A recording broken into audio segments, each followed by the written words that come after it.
Ba? So, ayan.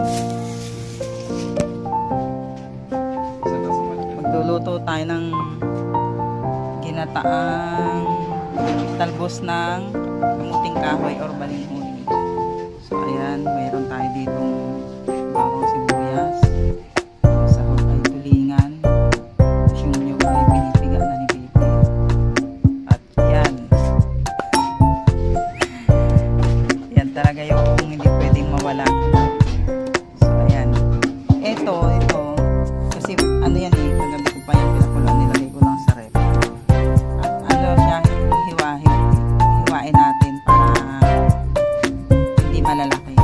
Hindi anong kainin. So, ayan.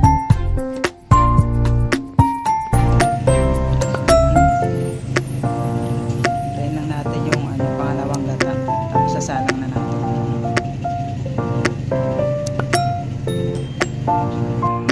Ayan, isalang na natin.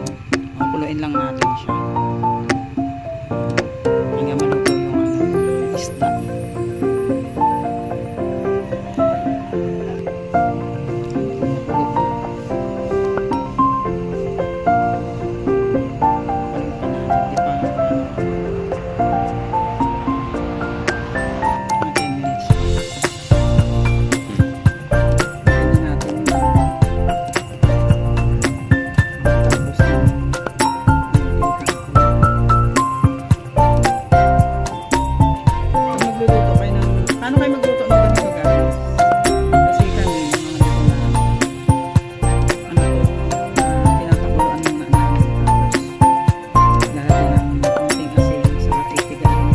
Kasi pag mahilig kayo sa mapait, pwede naman.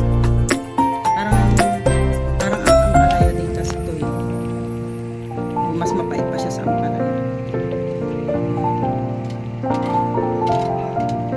Pag may mga bata na kakain, kailangan pigaan.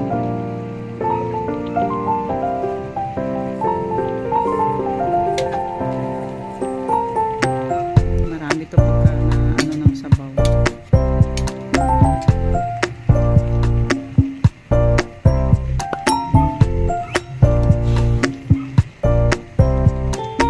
Para hindi siya yung nakakaanong kainin kasi nga di ba